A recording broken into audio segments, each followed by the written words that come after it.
The door swung open, letting an unwelcome beam of light spill into the living room where I was sitting on a quiet Friday afternoon. A tall man stepped inside, looking around. I motioned for him to join me at the table, and he walked over with a smile. His name was Gerald William Cassidy, but he preferred to be called Butch Cassidy. He was wearing jeans and a cowboy hat. Butch was a long-distance truck driver for the company I worked for, which delivered bakery products to neighboring states. In addition to managing the local plant, I also oversaw the operations of 2 other plants in Pennsylvania and Ohio. I had taken the day off specifically to meet with Butch and discuss some things that had been weighing on my mind. Butch had already finished his afternoon route. He typically started his day before dawn and wrapped up by noon. Most afternoons, he jogged around the neighborhood, rarely leaving the house for long. Butch and his wife Martha used to be close friends of mine and my wife Delia. But that was before their divorce. I hadn't seen Butch in about 6 months, and I decided to give him a call before meeting him in person. "Hey Butch, how've you been?" I greeted him. "Hello, friend. What's up? I'm surprised to hear from you. It feels like ages since we last spoke. After my divorce, I figured I wasn't on your list of friends anymore," he replied. "It's true. We haven't had much contact since your divorce from Martha. My wife, Delia, despised you and blamed you for the problems in our marriage. Even when I pointed out that it was Martha who cheated on you, Delia just smirked and said it was payback for your own infidelity," I explained. "I know Delia's feelings on the matter," Butch said, "but I didn't want to stir the pot. She always seems upset with me over something, and I didn't want to provoke more drama. We agreed to meet at a local spot. After sitting and chatting for a while, we ordered drinks and called the waitress over." Butch glanced at her briefly but didn't crack any jokes. Sensing this wasn't the time for it. He waited for me to explain why I had asked him to meet. "Delia didn't want us to end our friendship with Martha, so I left things as they were. Butch, I have to admit, I'm not a fan of Martha after your divorce. But that's not why I wanted to talk to you. I've got some questions, and only you can answer them." Butch gave me a curious look, then smiled. The smile widened as he waited. "Looks like someone else is having relationship problems," he said. "I'm not surprised." "What do you mean? Do you know something important that I need to know?" I asked. "I might not know everything," he said, "but I've got my suspicions. Your wife and my ex spent a lot of time together after our divorce, and it doesn't exactly spell good news. What is it you want to find out? What signs made you suspicious?" I pressed. Butch paused, clearly thirsty, and I signaled for another round. When the drinks arrived, he took a long gulp before answering. Martha became unusually quiet. She was always a chatterbox, always in my ear about something whenever I was home. At first, I didn't think much of it, but suddenly, she stopped talking to me. Oh, she still talked, but it was all nonsense. Nothing that interested me at all. She seemed to be under constant stress. He took another sip of his drink and stared into the distance for a moment before continuing. Then she started picking fights over nothing. Absolutely nothing.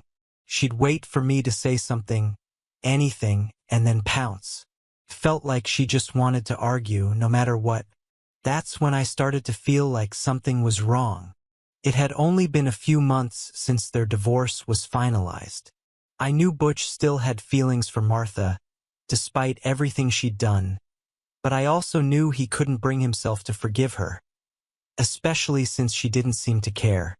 He went on. Then I started calling home during business hours. I had never done that before, and at first, I'd just hang up when she answered. But after a few weeks, I noticed a pattern. She was usually home every day except Wednesdays. On Wednesdays, she'd leave early in the morning and wouldn't get back until 3 or 4 in the afternoon. When I asked her what she was doing, she'd say she was shopping or running errands, like picking up dry cleaning. I took another sip of beer and signaled for another bottle. The last big sign was when our intimacy slowed down and then stopped altogether. If I hadn't brought it up, she wouldn't have initiated anything at all. And even when we were intimate, it was like being with a lifeless object. She used to enjoy it, we both did. But then it was gone. I knew he was struggling, but I never asked what was wrong. Instead, I focused on myself while he suffered in silence. The divorce had been hard on him, and I stayed away. Now I wish I had been there for him. I'm sorry for not supporting you during such a difficult time. I know it's late, but I want to offer my sincere apologies, I said. He just shrugged. It's fine, he replied, though his tone carried a weight that said otherwise. The damage was already done. He then began to recount how it all ended. I took the day off to pick her up from one of her supposed meetings on a Wednesday afternoon. I borrowed a friend's car and waited at the house until she left. I followed her to a motel on Frederick Street. That's where I saw her meeting the man she was having an affair with. I had a camera with me and took photos of them entering the motel together and leaving later, him hugging her, his hand on her hip. What I saw cut me deeply, but I knew I had to face the truth. That night, I showed her the photos, Butch continued. She just shrugged and didn't deny it. When I told her I wanted a divorce, she didn't argue. In fact, she agreed it was for the best.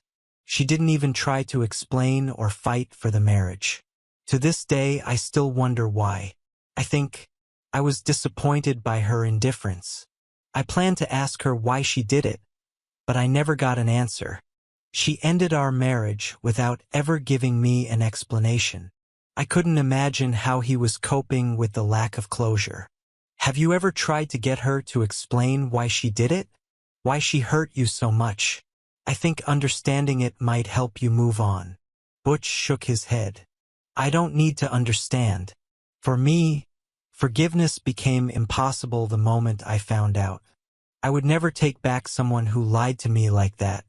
That's why I didn't care at all when I told her to enjoy her life and walked away. She's still with that guy, but here's the kicker. He's back with his wife and won't leave her. And you know what? It suits Martha just fine. He smirked, his tone dripping with bitterness. I didn't give her anything in the divorce, no money, no assets. She wanted alimony, but I made it clear I'd rather die than give her a single cent. Eventually, she realized leaving me was more important than taking anything from me. After finishing his second beer, Butch leaned back in his chair and studied me closely. But enough about me. What's really going on? You seem interested in all the warning signs. I'm guessing it's because you've noticed something similar in your own marriage, right? I hesitated, but his insight was too sharp to deny. Yeah, I admitted. It's not surprising, I guess, given how close Martha and Delia have become. I think infidelity is contagious like a disease, and Delia might have caught it from Martha. I need to figure out what's happening. The signs you mentioned, irritability, silence, unexplained absences, they've all been there for a while. Our intimacy is practically gone, reduced to rare, mechanical moments. I've suspected something for a long time. Butch nodded knowingly. You're not wrong. Those are the classic signs. It's becoming impossible to ignore, I continued. Despite my efforts to catch her in the act, she's been careful.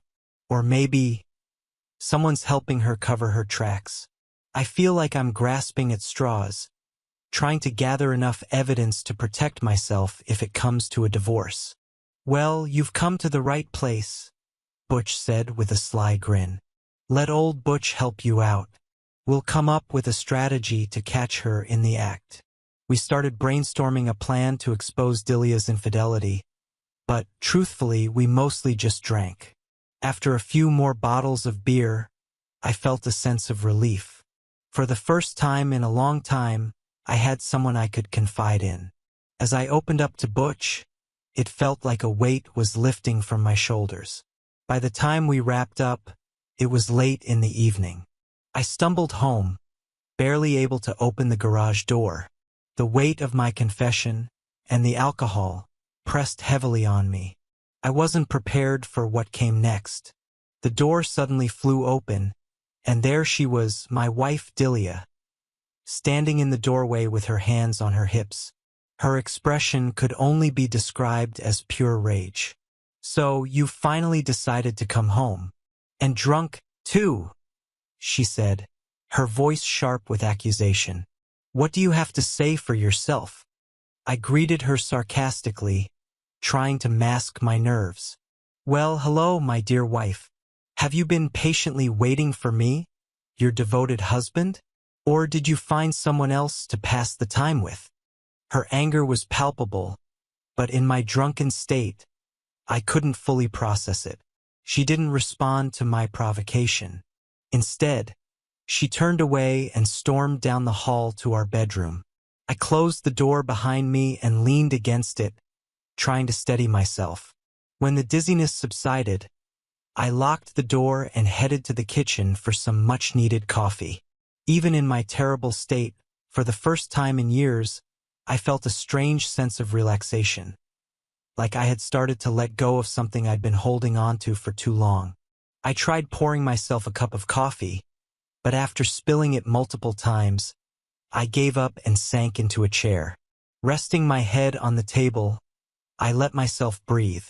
After a short rest, I gathered enough strength to head to bed. But when the morning sun peeked through the blinds, I realized I had spent the entire night resting in the same spot. The stiffness in my back, a sharp reminder of my aging body, forced me to acknowledge how uncomfortable I'd been. As I struggled to my feet, I heard my wife's voice from across the room. "You must have been really drunk," she teased. "Unfortunately for you, today you'll have to face the consequences of drinking. Are you sure you're ready to talk to me?" I had no desire to engage in conversation with her, especially not in my current state.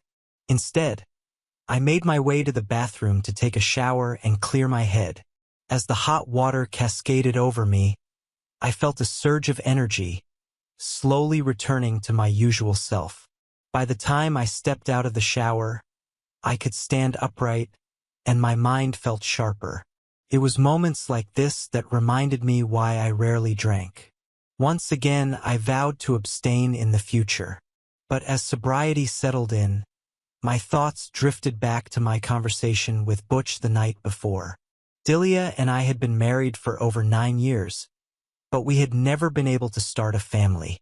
Delia was unable to conceive, and she had never been willing to consider adoption. This unresolved tension had created cracks in our relationship. Despite the difficulties, I had believed for years that we could overcome them. However, the last few months had been unbearably stressful. Delia was constantly angry, always finding reasons to criticize me. She had also grown distant, both emotionally and physically. Our love life, never particularly passionate to begin with, had deteriorated completely after we discovered her infertility. The last time we had been intimate was over 3 months ago, and even then, the experience had been cold and disconnected. As I reflected on all of this, I began to piece together why everything had changed. An hour later, I returned to the kitchen, craving the coffee I had missed the night before. The familiar aroma of the coffee pot brought a sense of normalcy, but my mood darkened the moment I saw Delia sitting at the table. I knew it would take more than coffee to lift my spirits. "Please, just give me a cup of coffee before you start criticizing me," I said, trying to sound calm. "I need something to wake me up." "It's such a pity you embarrassed yourself last night," she replied sharply.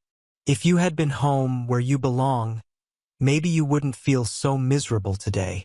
I clenched my jaw to stop myself from saying something I might regret. Instead, I stayed silent. "Peter Burke," she said suddenly, her tone accusatory. "Where were you last night? And with whom?" I was with Butch Cassidy, I replied evenly. Remember him? He's the guy whose wife cheated on him, with the man she's still sleeping with. You're wrong, she snapped. Martha didn't cheat on him first. Butch was the one who was unfaithful. Martha just got tired of it and decided to move on. She and Jack were only friends. It was all Butch's doing. I couldn't help but laugh at her naivety. Martha had clearly fed her a pack of lies, and Delia had bought into every word. I was ready to set the record straight. Is that really what she told you? I asked, my voice dripping with sarcasm. Jack Mason was just a friend?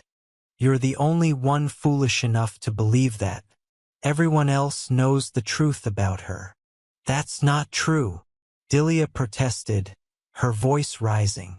Martha only slept with him once before the divorce. She was trying to make Butch jealous because he was so irrational. Eventually, she couldn't take his infidelity anymore and decided to end the marriage. I shook my head. That's a nice story, but it's not reality. Martha had been having an affair with Jack Mason for over 7 months before Butch found out.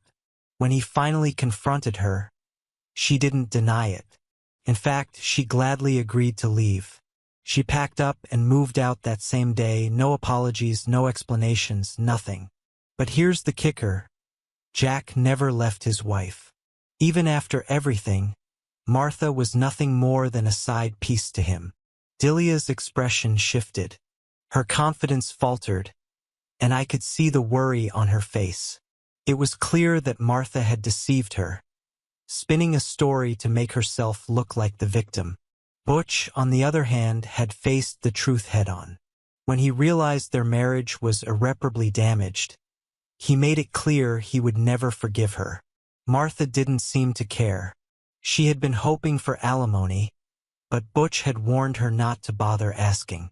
He told her he would rather quit his job and live off Social Security than give her a single cent. Martha had already drained all his savings. I continued, my voice calm but pointed. When there was nothing left but the house, Butch handed it over to her, along with the mortgage.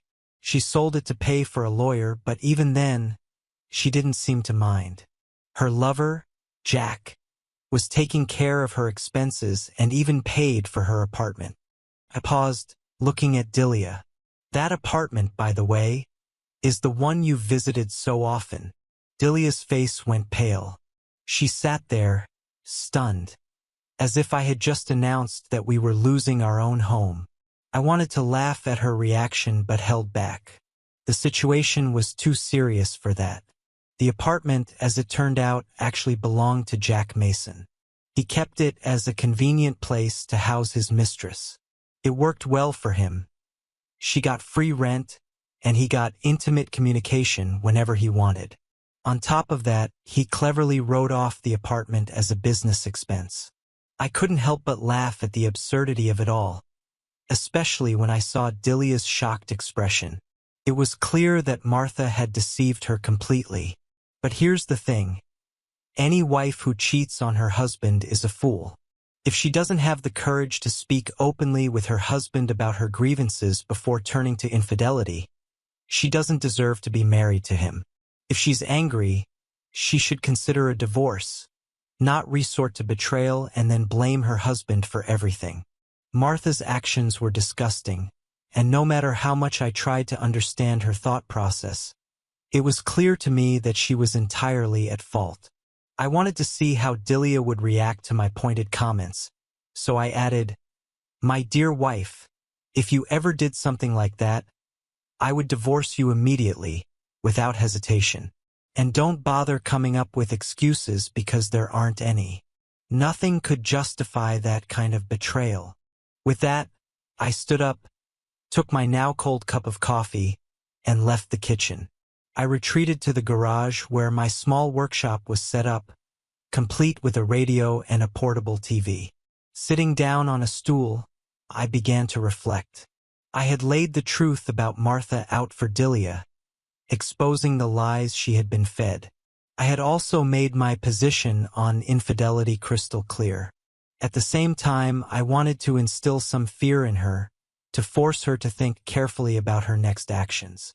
If Delia really was cheating on me, as I strongly suspected, then she would now be working even harder to hide the evidence. And yet, by forcing her onto the defensive, I had gained an advantage. Despite her confidence that I didn't know anything, I knew enough. Something was definitely wrong, and I could predict her next move. Surprisingly, though, this realization left me indifferent. The crumbling state of our marriage no longer filled me with dread. Instead, I felt nothing. As I sat there exploring my emotions, it hit me. I had been living with the version of Delia, the bitter, distant woman she had become, for so long that I no longer cared. Love was gone. I spent the rest of the morning in the garage before calling Butch around 10 o'clock to arrange a meeting. We planned to meet at a corner store at 1 o'clock. I asked him to bring along the new car he had recently bought, one that no one had seen yet.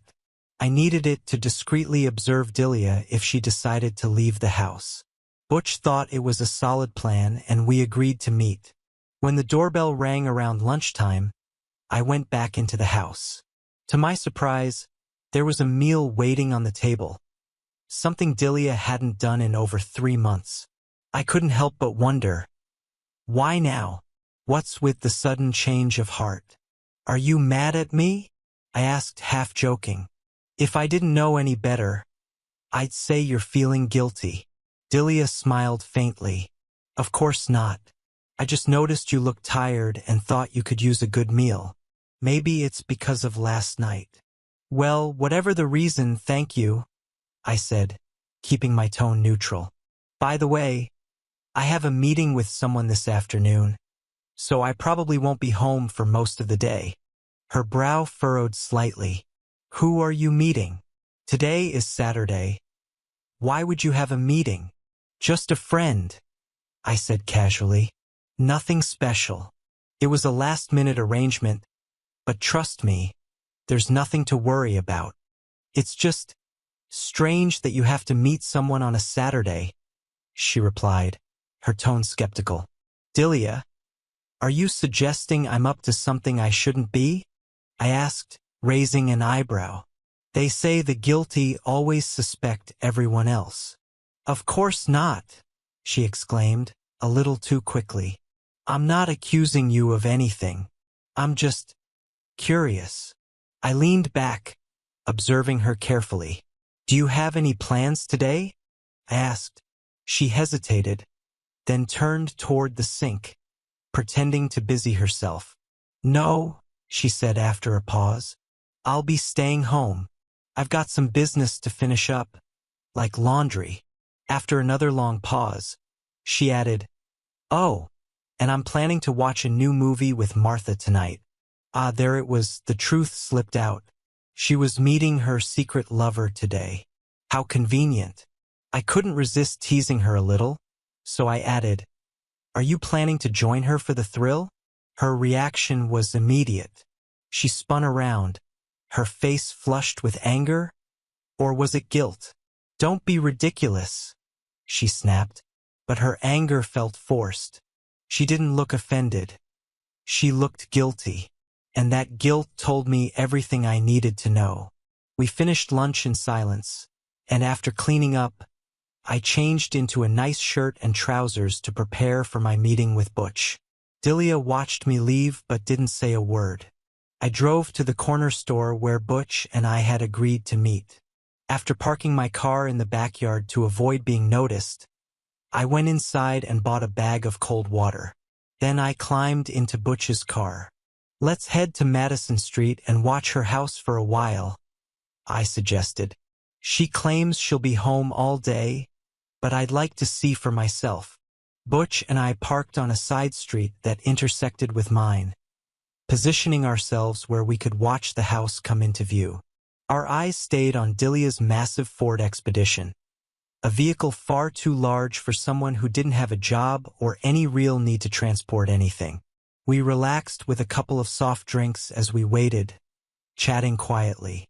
I shared with Butch the details of my earlier conversation with Delia, and he found it amusing. He suspected, as I did, that she was hiding something, but we needed confirmation. Minutes later, the front door opened, and Delia stepped out of the house. She walked briskly toward the SUV and climbed in.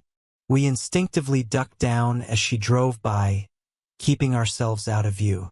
At the intersection with Madison Street, she turned left toward the city. Butch started the car and followed at a distance, careful not to get too close. After about 10 minutes, Delia pulled into the parking lot of a diner in an unfamiliar part of the city. Butch drove past the diner, parking discreetly at a gas station across the street. From our vantage point, we could see her SUV parked at the edge of the lot, but she didn't get out. She just sat there, motionless, waiting. I started to feel uneasy, and then I noticed another car pulling into the lot and parking beside her. I couldn't make out the driver from our angle, but I saw Delia step out of her SUV and cross over to the other car. Unfortunately, a large vehicle parked nearby blocked my view of what happened next.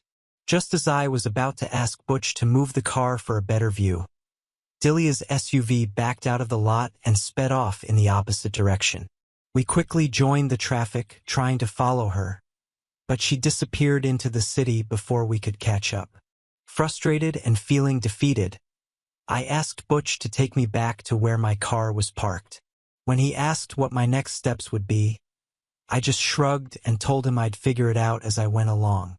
Butch expressed his sympathy, and I appreciated his support, but deep down, I was devastated. The reality that my marriage was truly over hit me harder than I had anticipated. Despite the emotional pain, I reminded myself of the difficulties I'd been enduring for years. A breakup, as painful as it was, would likely be for the best. Later that evening, after some thought, I decided to return to the diner. This time, I parked my car a little farther away, where I could discreetly observe the parking lot. I watched the vehicles coming and going, and eventually, I saw her return. Delia got into her SUV, started the engine, and prepared to leave. I wanted this moment to be definitive, to confront her, if only indirectly, about her betrayal. I started my car, pulled up next to her, and paused. I didn't say anything, didn't get out. I just sat there watching her. When her eyes met mine, her expression said everything. Shock, guilt, and panic all at once. I let the moment sink in for her before calmly driving away, never looking back. I wasn't interested in dramatic confrontations or messy breakup rituals. There would be no yelling, no packing her things into boxes, no closing of joint accounts. At that moment, I didn't even have the strength to plan my next steps. The discovery of her infidelity left me feeling empty and nauseated. Paradoxically, the end of something, even something painful, can still bring profound sadness. Despite everything, the collapse of our 9-year marriage hurt. Even though my feelings for Delia had faded over time, those years had been a significant part of my life.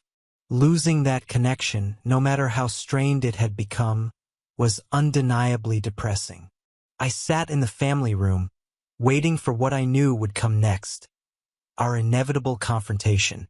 I had already made my position clear. There could be no forgiveness for infidelity. I wondered what approach Delia would take. Would she deny everything outright? Try to downplay the significance of her betrayal? Only time would reveal her true intentions. The sound of her SUV pulling into the garage announced her arrival. I heard the engine roar as she idled for a moment, probably gathering her thoughts. Perhaps Delia felt something was missing in our relationship, something she couldn't admit, even to herself. Maybe she thought I was somehow inferior or that I no longer met her expectations. She might have sought out this entertainment to compensate for the boredom she felt at home, looking for someone else to provide the excitement she thought she deserved. When the door swung open, Delia hurried inside, calling for me. She quickly found me in the living room, but stopped short when she saw me sitting in silence. For a moment, she simply stood there, watching me, likely expecting me to explode into an argument. Instead, I stayed exactly where I was, refusing even to acknowledge her presence. This was her problem, not mine. She had made the mistake, not me. Why should I explain myself when it was her betrayal that caused all this pain? Delia hesitated, then cautiously approached me. She stopped halfway, as if unsure of her next move. When she tried to sit next to me, my sharp glance made her pause. She changed direction and took a seat on a nearby chair instead. I leaned back on the couch, my arms crossed, and waited for her to speak. "It's not what you think," she began, her voice shaking. "I don't know why or how you ended up there, but I promise, it's not what you think." I scoffed. "How could you possibly know what I'm thinking? You don't know me well enough to assume anything anymore." My voice was calm but cold, each word measured. She shifted uncomfortably, the gravity of her situation finally sinking in. Maybe she thought she could get away with it, that I wouldn't find out about her infidelity. But I had found out, and now she was cornered. "I was there because I was watching you," I said plainly, breaking the silence. "Butch and I followed you. We saw everything, how you got into that man's car and drove away with him. That's all the evidence I need." Her face fell. Tears began to stream down her cheeks as she tried to defend herself. "You're wrong. None of this is true. It's not what it seems. I swear I didn't cheat on you." "I'm sorry," I said, unmoved, "but I can't believe you. You sound just like your friend Martha.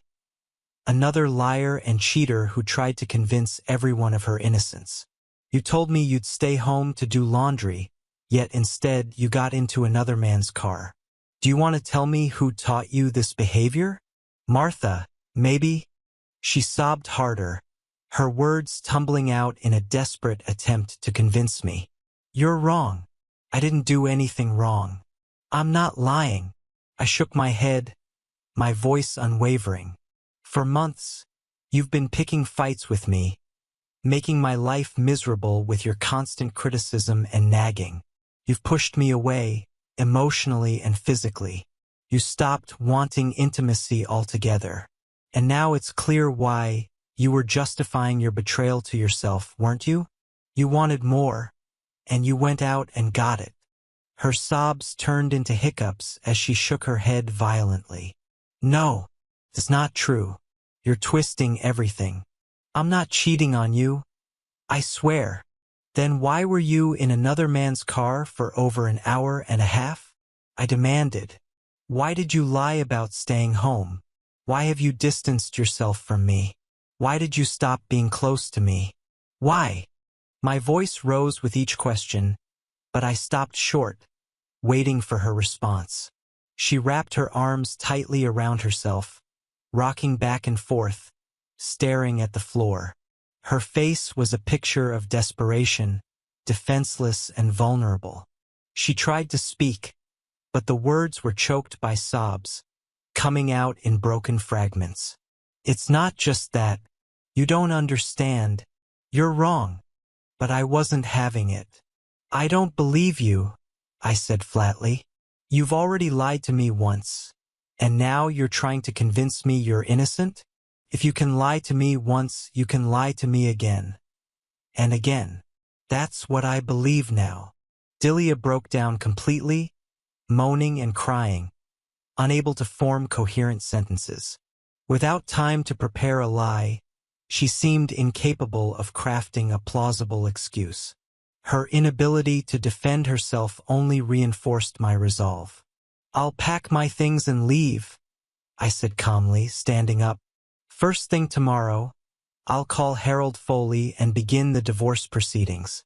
You'll need to hire your own lawyer, since Harold works for me." At my words, Delia shot to her feet, waving her hands in frantic denial. "No, no, please. You don't understand. It's not what you think. Please, just listen to me.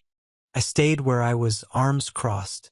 I'm done listening to lies, I said, shaking my head.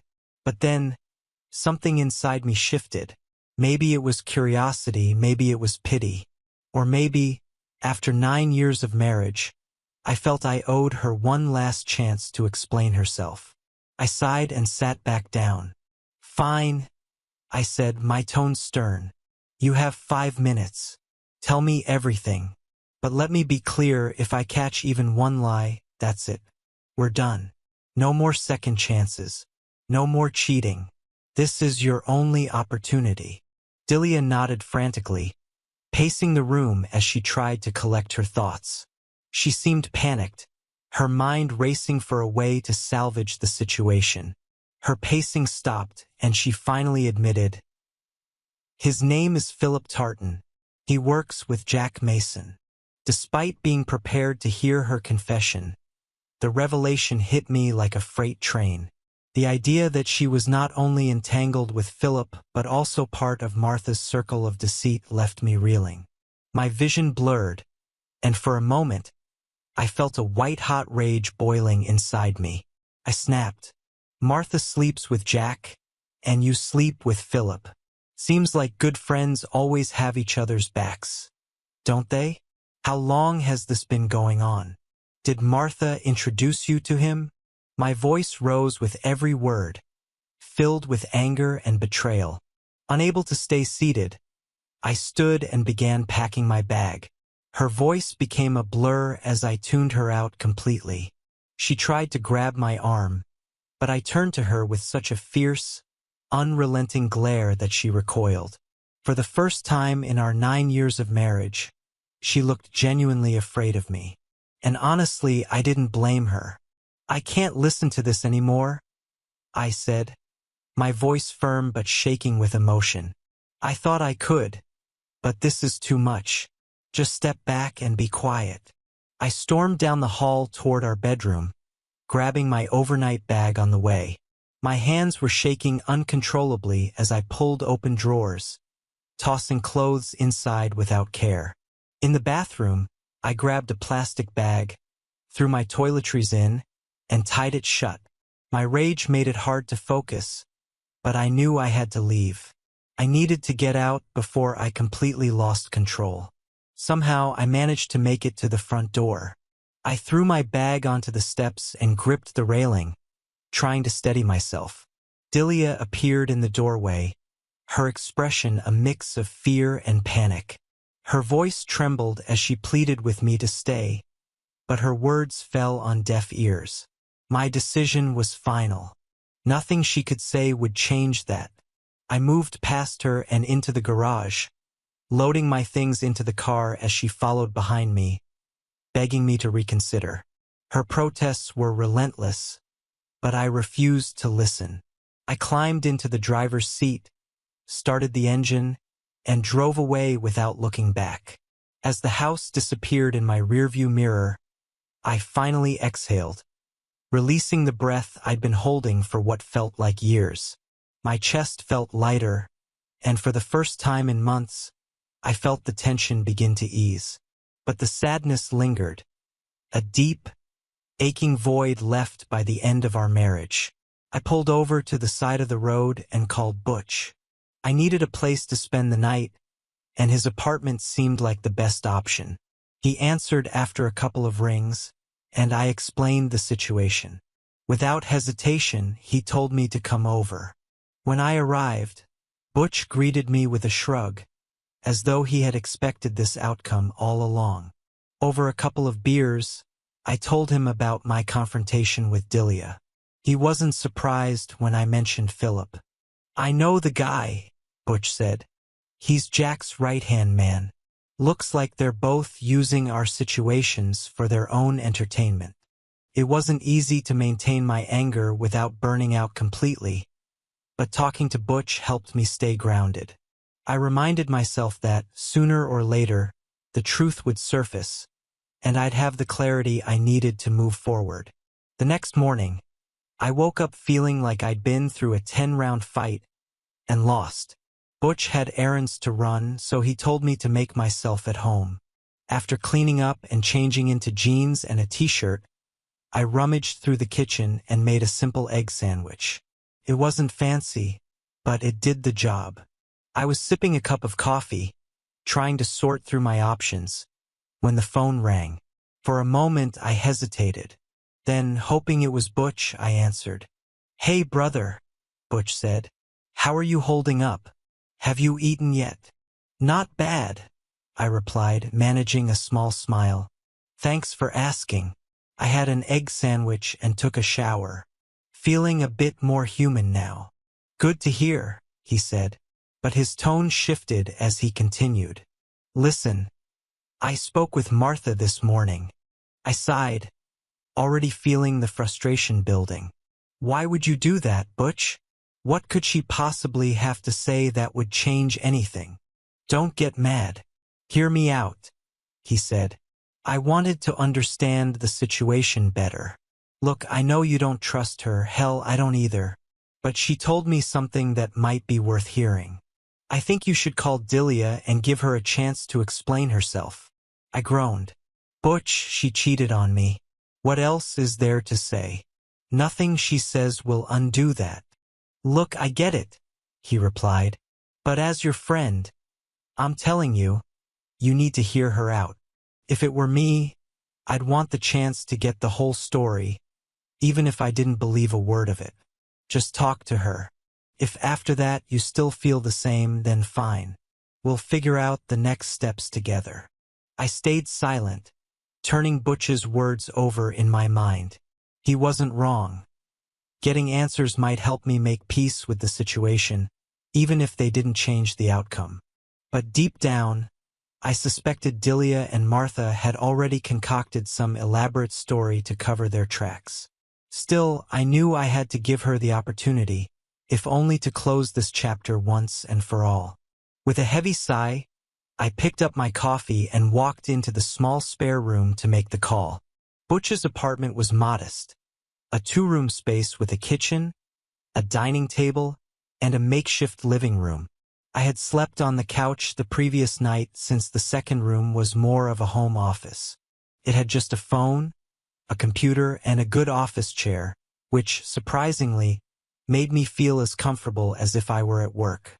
That morning, I sat down in the chair, stared at the phone for a moment, and finally dialed Delia's number. "Hello." Her voice was cautious. "Hi, Delia. It's me," I said. "I'm sorry about last night, but I had to leave before I did something I'd regret." "Peter, thank God. I had no idea where you were," she replied, her voice trembling with relief. "I called Martha, I called Butch. He wouldn't tell me anything. He just said he'd get a message to you. I've been so worried." "Yes. Butch told me you tried to call him," I said evenly. "But let me guess. You and Martha came up with some story for Butch to pass along to me, didn't you? You wanted him to convince me to call you." "Peter, that's not true," she protested. "Please come home so we can talk. We need to discuss everything. You left so abruptly last night. I didn't even get a chance to explain myself." I took a deep breath, my voice cold and firm. "Your actions last night spoke volumes. You and Martha. It's clear you were involved with these people. I think you're connected to Jack's right-hand man, Philip. It feels like some kind of reward, a little arrangement for both of you. Maybe you take turns staying at this apartment. Who knows?" "No. Peter, no, that's not the case," she pleaded. "I wasn't physically involved with him. I've never betrayed you in that way, never. You're the only man I've been with since we got married. You have to trust me." "I'm sorry," I said bluntly, "but it's hard to believe you. You were with him on Saturday afternoon for over an hour and a half. Alone. In his car. I couldn't follow you to see where you went, but I'm guessing it was somewhere private, where the two of you could be alone. You were in the back seat of his car, probably in some parking lot." On the other end of the line, I heard her start to cry. The sound of her sobs should have softened me, but I stayed rigid, unyielding. I knew I was being cruel, but when someone hurts you deeply, it's hard not to lash out. That's my excuse, I thought. She hurt me first. Peter, please, she begged through tears. You have to come home and talk to me. I need you. If after we talk you still don't believe me, fine. But at least give me a chance to explain what happened. I hesitated, torn between my pride and the faint hope that maybe, just maybe, there was a way to salvage this. Against my better judgment, I relented. Fine, I said, exhaling sharply. I'll be back in an hour. You can say whatever you need to say. Goodbye. As I hung up the phone, I couldn't fully understand why I had agreed to go. Maybe it was the temptation to confront her again, to hear her admit her wrongdoing outright. Or maybe it was the faint hope that I was wrong, that this was all some terrible misunderstanding. Even though logic told me otherwise, a part of me, buried deep in my subconscious, clung to the possibility that we could still fix this. At almost 11 o'clock, I pulled into the driveway of the house we had shared for nearly a decade. Sitting there, staring at the familiar one-level ranch-style home, I felt a wave of mixed emotions. It wasn't the grandest house, but it was spacious. 4 bedrooms, a formal living and dining room, a small study, and a massive family room. The kitchen, with its cozy dining area, overlooked the above-ground pool. I thought back to how, just yesterday, the sunlight reflecting off the pool had woken me. Felt like a lifetime ago. Sighing, I stepped out of the car and approached the front door. As I walked past the overgrown shrubs, I realized how unkempt the yard had become. I rarely entered through the front. Usually I came in through the garage. Mentally, I noted that I needed to call a landscaping service, though I doubted I'd be around to see the work completed. I rang the doorbell. After a moment, Delia opened the door. Her eyes widened, clearly surprised to see me standing there. Peter, why are you at the front door? You never used this entrance. Why didn't you come in through the garage like usual? What's the matter? She asked, her tone a mixture of curiosity and concern. I looked at her, feeling detached, and replied, I don't feel like I belong here anymore. Everything seems different now. Unfamiliar. Especially you. Her face softened. Peter, please come inside. Let's talk. Nothing has changed. Everything is the same as it was. We just need to talk and make an effort. That's all. Please. I stepped into the house, but something felt off. Standing in the hallway, I looked around as though seeing it for the first time. The furniture, the decorations, everything seemed foreign, like it belonged to someone else. My eyes lingered on the dining table, set with placemats and a large floral centerpiece. The living room, perfectly arranged with a sectional sofa and matching furnishings, felt too perfect, too staged. Delia stood nearby in a yellow sundress that accentuated her tan skin and delicate features. She was still stunning, no doubt about that. But her beauty only made the disconnect more apparent. I felt like I was looking at a stranger. Without saying a word, I scanned the room one more time before meeting her gaze. She seemed nervous, fidgeting with her hands, as though she was bracing herself for the worst. Peter, she said softly, please don't get upset before you've heard everything I want to say. I need to explain everything to you. Promise me that you'll listen until the end, she said, her voice trembling. I don't want you to just hear what you want to hear. Please. Looking into her eyes, I saw the fear lurking in them. Not fear of me, but fear of what she had done. Fear of losing me, our marriage, and the future we had built together. That fear was what gripped her now, and I felt a pang of sadness knowing how far we had come to reach this moment. I had never physically harmed her, and she knew I never would. Her fear wasn't about physical harm. It was the realization of what her actions had cost. "I promise to listen to the end," I said, trying to keep my voice steady. "And I assure you, I would never hurt you. I may get angry, but I'll do my best to let you finish without losing control." Her shoulders relaxed slightly as she nodded. "Thank you for listening to me," she said softly. "I've never felt physically threatened by you, not even when you were angry or hurt. I know you would never harm me." She sat straight in the armchair, placing her hands on the table in front of her, trying to steady herself. After taking a deep breath, she began. "It all started about a month before Martha and Butch decided to divorce. Martha confided in me about Butch's supposed infidelity. She claimed he was staying out late, having extramarital affairs. She even said she had evidence. She told me she'd been following him and tracking his movements. I clenched my fists, but I stayed silent. Her words felt like a tangled mess of lies, and my patience was wearing thin. I promised to keep her secret, but I couldn't leave such behavior without comment.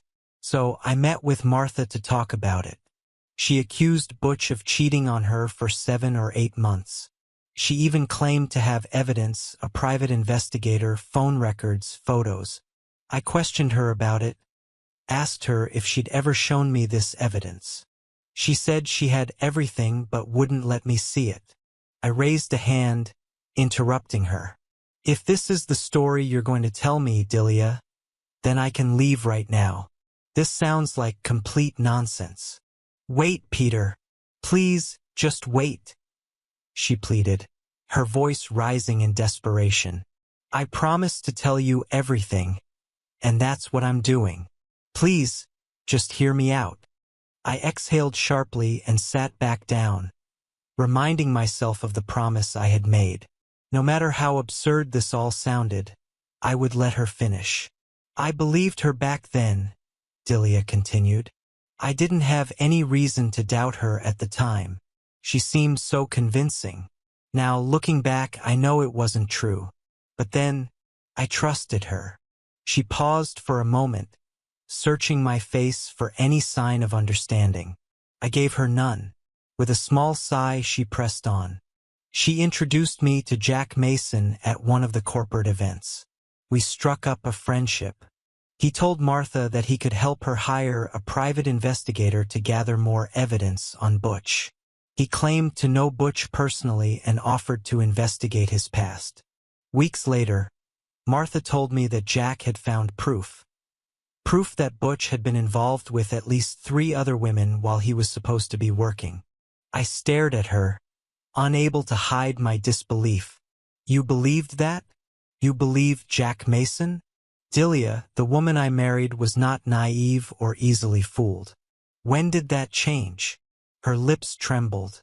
"It wasn't about being naive, Peter. I was caught up in it. Around the same time, Martha started asking me about your whereabouts. At first, I didn't think much of it. But then, she planted these ideas in my head. She told me you were distant, that you were coming home late, missing dinner. She kept pushing, asking me why I didn't question it. I closed my eyes, exhaling slowly as she continued. I started noticing things. You were coming home late. You were off. You didn't explain yourself. Eventually, I began to suspect that maybe you were cheating on me. Martha kept feeding my doubts, and I convinced myself it was true. That's why She trailed off, her voice breaking. "That's why you what?" I demanded, my voice rising. "That's why you started sneaking around with Philip? That's why you got into his car on Saturday afternoon for over an hour and a half? Delia, I didn't give you any reason to doubt me. You made all of this up in your head. And for what? To justify your own betrayal." Tears streamed down her face as she shook her head violently. "No, that's not it. It wasn't like that. I wasn't cheating on you. I was trying to figure out what was happening." I stood abruptly, the chair scraping loudly against the floor as it toppled over. I can't listen to this anymore. I thought I could, but I can't. This is all nonsense. You're just trying to shift the blame onto me, and I won't stand for it. Peter, please, she cried, reaching out for me, but I had already turned away. Ignoring her pleas, I walked out of the kitchen, through the front door, and down the steps to my car. My chest was tight, my head spinning with rage and confusion. I needed to escape to clear my head. I drove aimlessly, trying to make sense of the mess my life had become. An hour later, I found myself sitting in a small cafe, sipping a Coke and staring at the bubbles rising in the glass. My thoughts were a storm of frustration and despair. How had it come to this? How had everything fallen apart so completely? I picked up my phone and dialed Butch's number. He answered after a few rings. "Hey man," I said, my voice weary. "Can you meet me at the cafe? I need to talk." "Of course," Butch replied. "I'll be there in 10. True to his word, Butch arrived quickly and sat down next to me. "You look like hell," he said, sliding into the booth. "What's going on?" I told him everything. Delia's accusations, her ridiculous story about Martha and Jack, and how she had turned everything around to make me the villain. Butch listened patiently, nodding every now and then. When I finished, he leaned back and said, "You know what? Screw it. Let's get out of here. Grab a drink, clear your head. You can crash at my place again if you need to." We left the cafe and stopped by a store, picking up beer and whiskey. Back at Butch's apartment, we sat down, cracked open the bottles, and let the alcohol loosen our thoughts. As the drinks flowed, so did our ideas. "You know," Butch said, his voice low, "it's time to show those bastards what we're capable of. Jack, Philip, Martha, every single one of them.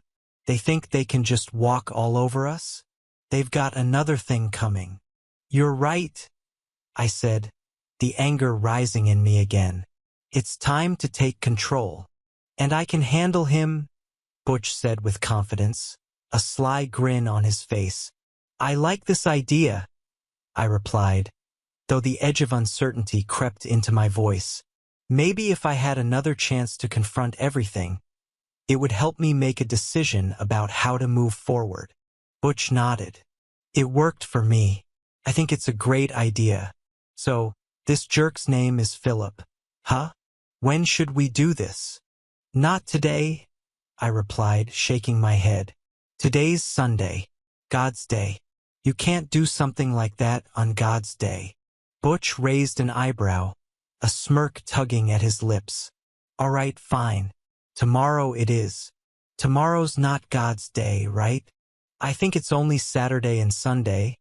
But, yeah, tomorrow's fine. All right, tomorrow after work."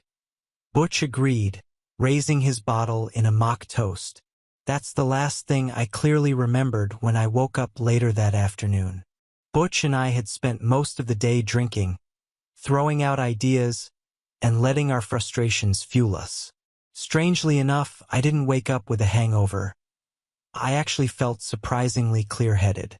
So clear-headed, in fact, that I decided to call Delia. I needed to hear what she had to say, even if I suspected it would be more of the same excuses. I went back to the small room, dialed her number, and waited. "Hello." Her voice was cautious but hopeful. "Delia, it's me," I said. "How are you?" "What do you mean, how am I?" She snapped, her voice breaking. "You left before I could explain anything. You broke your promise to let me finish. You swore you'd let me talk." I could hear the tears building in her voice, hiccups punctuating her words as she skillfully played the sympathy card.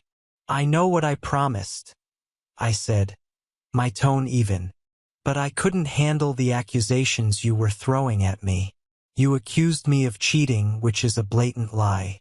How can I stay calm when you're saying such things?" Her voice softened, trembling with emotion. "I was just trying to share my thoughts. At that moment, I convinced myself that you were cheating on me. And Martha pushed me into making that decision.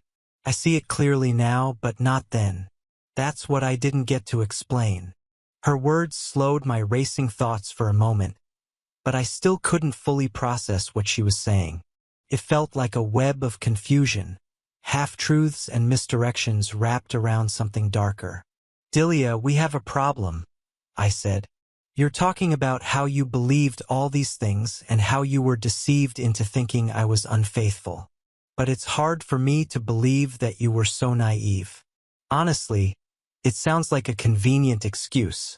This is not an excuse, she snapped. This is the reason for my actions. I'm not accusing you of anything now, and I know you've never cheated on me. I'm just trying to explain how confused I was. I let her words hang in the air for a moment, trying to digest them. If you were so confused, why did you doubt me so quickly? I asked. Why was it so easy for you to trust someone else's word over mine? Where was the trust and faith in me? It seems like you thought you had the freedom to do whatever you wanted with whoever you wanted. That's how it feels to me. There was silence on the other end of the line. I could hear faint sniffles, and for the first time, no excuses followed. Perhaps she realized that the end was near, or maybe she understood that fighting further was futile. It sounded like she was on the verge of admitting defeat. If you come home, I'll tell you all the details about Philip, she said finally, her voice barely above a whisper. It's important for you to know.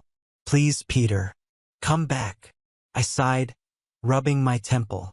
I'm coming, I said reluctantly. While I still have the patience to listen, I made sure Butch was sleeping peacefully, leaving a note taped to the last mug of beer on the table, explaining where I'd gone. Even though he would likely sleep until tomorrow, I wanted to be polite. Then I drove home. When I pulled into the garage, the sight of the house felt heavier than ever. Stepping inside, I found her sitting at the same table where I had left her. She looked up as I entered, her face still marked with traces of crying. I silently poured myself a cup of coffee from the pot on the table, but before I could drink it, she grabbed it, heated it in the microwave, and handed it back to me. It was such a small gesture, yet it felt oddly out of place. I sipped the coffee, wondering why it always seemed to go cold so quickly, as though it mirrored the state of our relationship. She wasted no time diving into her story. Martha and I spent a lot of time together after her divorce, she began, her tone oddly casual. She was in a surprisingly good mood most of the time, but I always felt like she was hiding something. She continued to date Jack even after I warned her he was married. She assured me he was planning to leave his wife. At least that's what she claimed. I said nothing, letting her continue. Eventually, I started spending less time with her. But about a week later, she contacted me and asked me to meet her at the diner where we first met. Reluctantly, I agreed. That's where I was introduced to Philip. Jack introduced him to both of us, and we spent some time talking. He seemed charming, polished. She paused, glancing at me nervously, but I kept my expression neutral. I left after an hour, but I promised to meet them again. That's how it all started. Over the next few weeks, we had lunch together a few more times. Eventually, Philip invited me to dinner alone. At first, I refused, but he insisted. And, in the end, I agreed. Her voice trailed off, and she looked down, fidgeting with her teacup. For dinners, she continued after a moment. We had dinner together 4 times. Every time, I told you I was with Martha. I clenched my jaw, trying to suppress the growing rage. And, I prompted, my voice tight. That's it, she said quickly. Nothing else happened. I swear. I got caught up in something I didn't understand. She stopped to take a sip of tea, her hands trembling slightly as I sat there, trying to calm myself. I steadied myself with deep breaths, trying to calm the racing of my heart. For a brief moment, I feared I might have a heart attack. Despite the intensity of the situation, I stayed, forcing myself to remain in control. She must have seen the anger in my eyes because she spoke quickly, as though trying to pour everything out before I could break. "I want to make it clear," she began, "that nothing inappropriate happened at those dinners. We were just two friends chatting. And yes, we danced a little. He was always a gentleman." Her words felt rehearsed, but she carried on. "After one of his business trips, when he returned, he contacted me and offered to meet for lunch. I agreed, and during lunch, he repeatedly asked me to stay with him overnight. I refused every time, but instead of saying no outright, She hesitated. "I suggested maybe another time." I clenched my fists under the table, forcing myself to count to 10 in my head. Then again and again. My chest tightened, but I focused on staying present. The satisfaction of not losing consciousness from the blow of her words was a small victory. For now, I stayed in my seat, though the thought of leaving flickered in the back of my mind. Delia, seemingly emboldened by my silence, continued, "Peter, I am overwhelmed with shame that I even thought about cheating on you and betraying our marriage. Guilt has consumed me, but I need to confess everything." Her words stoked the fire in my chest. I could feel the heat rising in my face, my blood boiling with every syllable she spoke. Despite my discomfort, she pressed on with surprising courage. In that moment, I almost admired her willingness to continue, even as my anger grew. "I told Martha about Philip's proposition," she admitted, "and she encouraged me to do it. She said that since you had been unfaithful to me, I should do the same to you. She compared you to Butch, claiming neither of you deserved loyalty." I stayed silent, but my jaw tightened. Delia's words were like daggers, sharp and deliberate. "Martha said she does questionable things every day and doesn't see anything wrong with it." Her words began to make sense to me, and the idea of fulfilling Philip's wishes started to tempt me. She looked down at her hands, which were now trembling. I began to think about it. I hadn't made a decision yet, but I was leaning toward it. She took a deep breath before continuing. "During one of our dinners, Philip suddenly pulled me into a corner of the restaurant and kissed me. It was the first time we kissed. On the lips." She paused, as if expecting me to explode, but I said nothing. It was soft and pleasant. I didn't resist, but I didn't initiate it either. I didn't say anything, and he took that as permission. My breathing grew heavier, but I forced myself to stay calm, counting silently in my head. Delia looked at me cautiously, but she didn't stop. "Afterward, I felt dirty," she said, her voice cracking. "That night, thinking about it at home, I kept replaying the memory in my head. At first, it made me feel disgusted. But then it changed. I found myself liking it. I liked the way he made me feel. That's when I started to see Philip not just as a friend, but as a potential romantic partner." Her words twisted in my gut like a knife. Every sentence cut deeper than the last, but I stayed seated, my knuckles white as I gripped the edge of the table. "I started meeting him for lunch and dinner more often," she continued, "and I began to see you as an obstacle, a burden. You were in the way of what I wanted.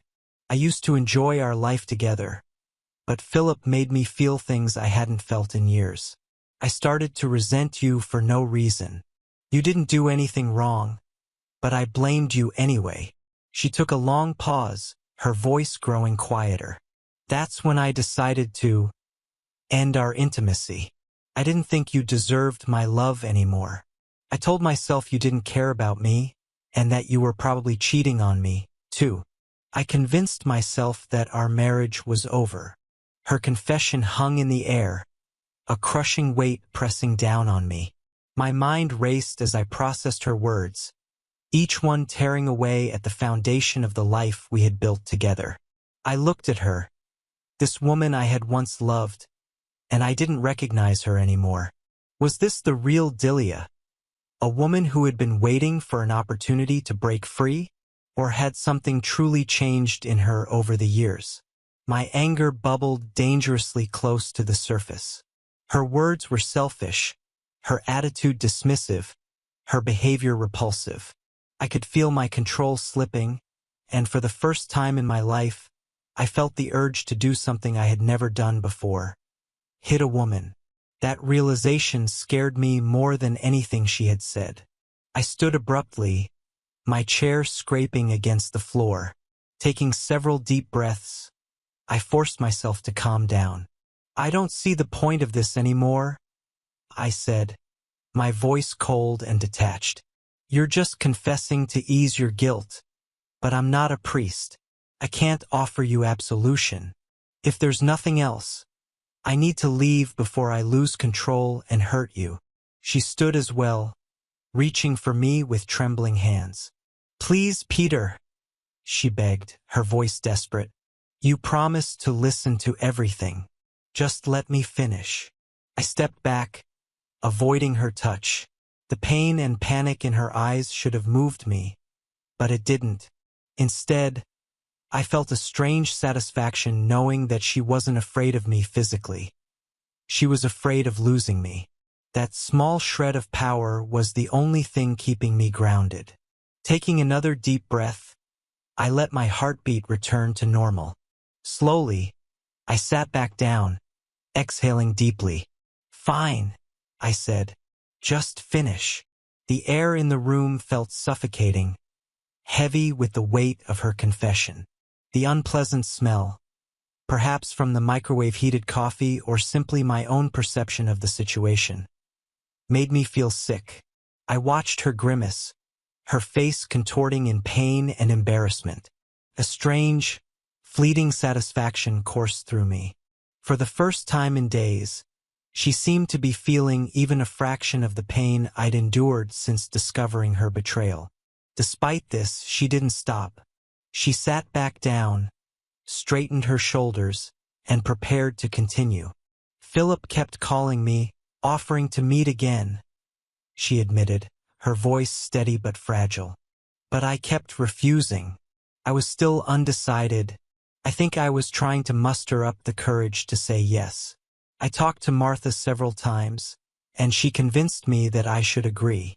She used my doubts and insecurities as an excuse, constantly reminding me that you had been unfaithful to me first."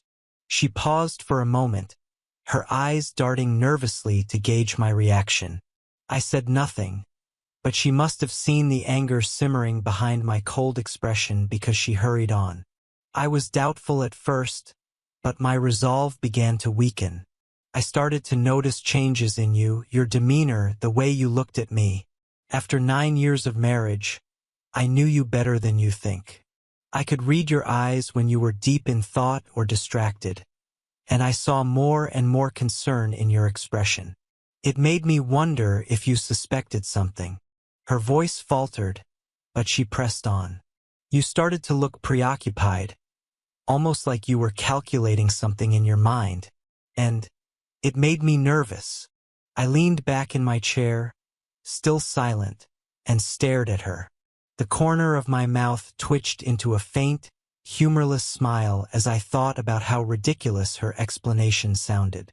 She noticed the smile and immediately mistook it for skepticism, which made her falter even more.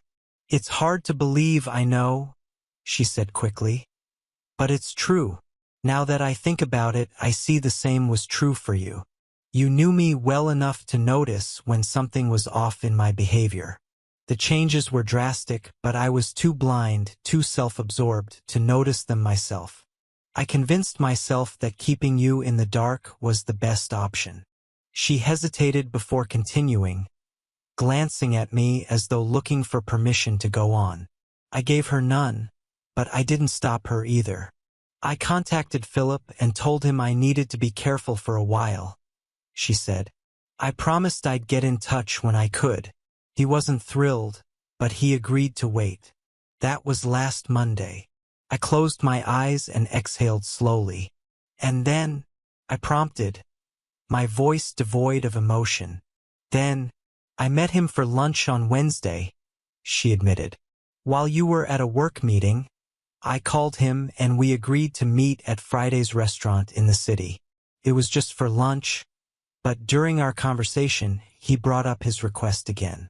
This time, I agreed.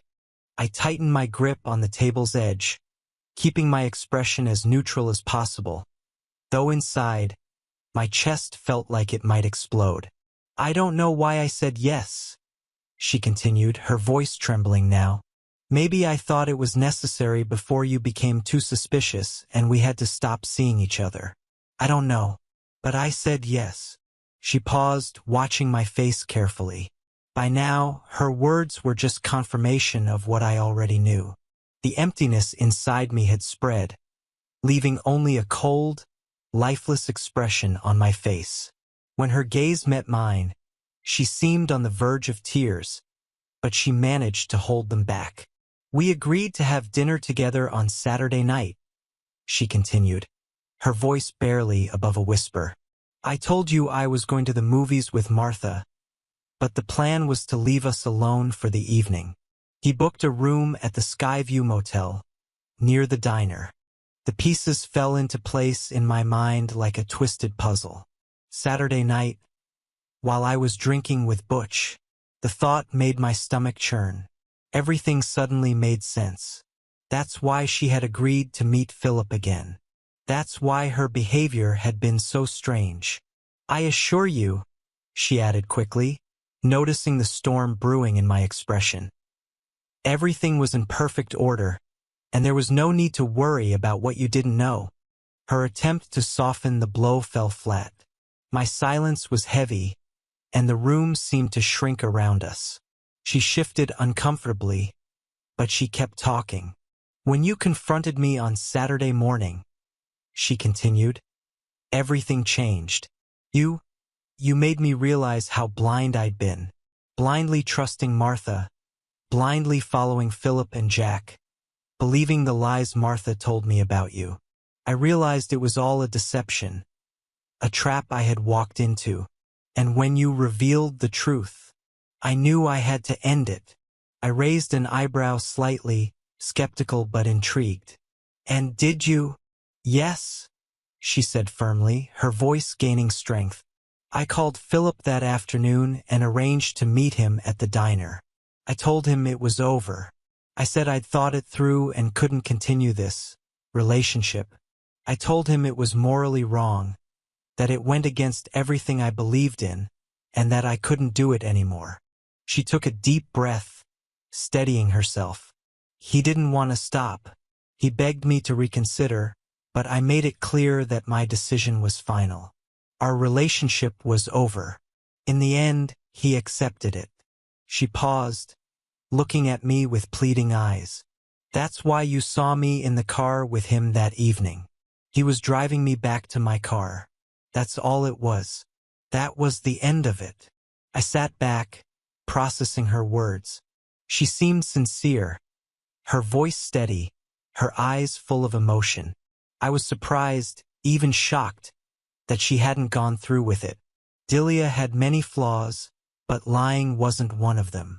Despite everything, I trusted that she was telling the truth. Well, Delia, I said finally, my voice calm but cold. That's quite the story. After Martha's deception, after the lies you chose to believe, after all the secret meetings and the betrayal, you finally decided to stop. You finally decided not to ruin our marriage entirely. But let me ask you this. I leaned forward, locking eyes with her. But you couldn't bring yourself to finish the job, could you? I asked, my voice low but sharp. Why? What was the reason? Because it was morally wrong, she said quickly, almost desperately.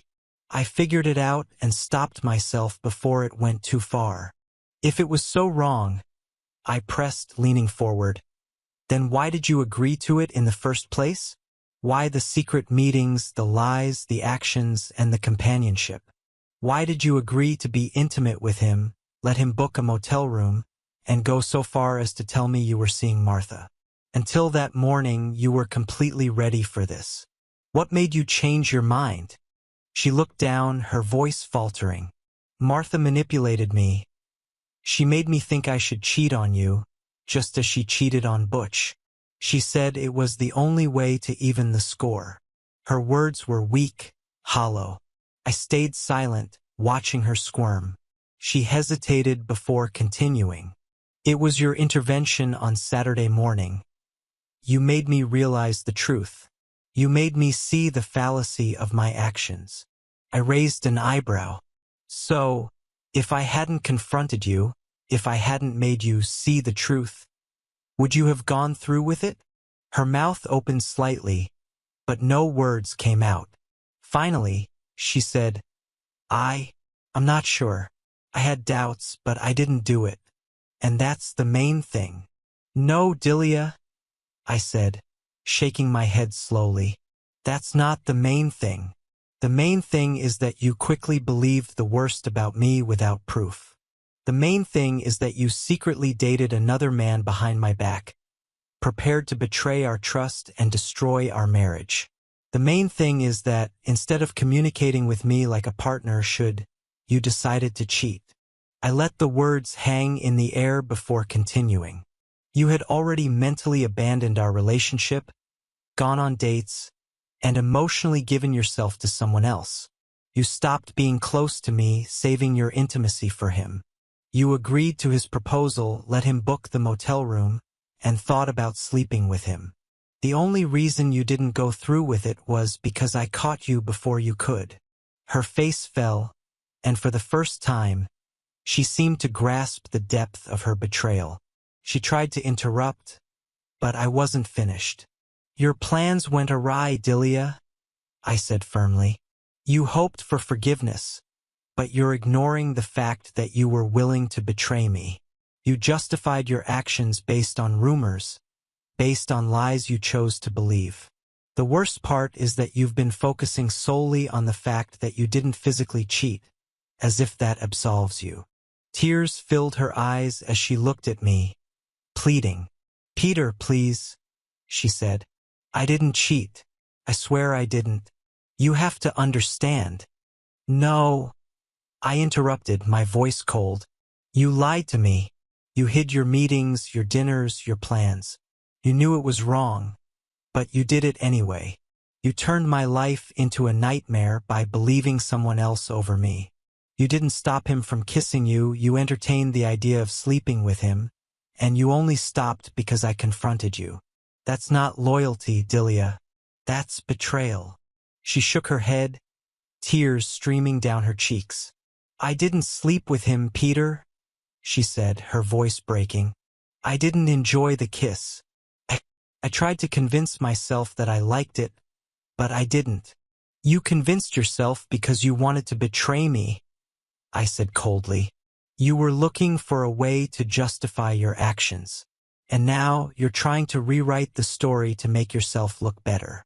Her tears flowed freely now, and her voice trembled as she asked, What are you going to do? Can't we start over? Can't you forgive me? We can fix this, Peter. It's not too late. But it was already too late. The moment you chose not to trust me, I said evenly. The moment you lied to me and went to dinner with him, it was over. You may not have realized it, but our marriage ended the day you decided to hide things from me. Her face crumpled in despair as I stood up. You didn't fight for us, Delia, I said. You fought to justify your actions. You didn't express love or a need for me. You just kept insisting you didn't cheat, as if that's the only thing that matters. But it's not. I turned away, my voice growing distant. You ruined our marriage as effectively as if you'd gone to the Skyview Motel and slept with him. Your love for me died long ago, even if you didn't notice it. Her sobs echoed through the house as I walked away, leaving her at the table. I packed my things quietly, the weight of the moment pressing down on me. There was nothing left to salvage. Love, trust, respect. Everything that had once been the foundation of our marriage was gone. The next day, I filed for divorce. Delia didn't resist. She knew it was over, just as I did. As for Philip Tartan, did I let him go easily? No. A few days after I moved out, he was attacked by two masked men outside a bar. The police investigated it as a botched robbery, but with no surveillance footage and no suspects, the case went cold. After the divorce was finalized, Delia sold the house and shared the proceeds with me. She left the city shortly afterward and started volunteering. I heard through mutual friends that she never remarried. Instead, she led a wild lifestyle, eventually befriending another woman who shared her recklessness. The two of them began earning money by sleeping with truckers. When I learned about this, I was shocked that I had once been married to such a dissolute woman. As for me, I've had trouble starting a serious relationship since then. I've had flings and one-night stands, but trust has become an elusive thing. Delia's betrayal left a scar deeper than I could have imagined, and sometimes I wonder if I'll ever truly heal. But one thing is certain. I'll never settle for less than the love, respect, and loyalty I deserve again. If you enjoyed this, subscribe to JK Tells a Story for more tales.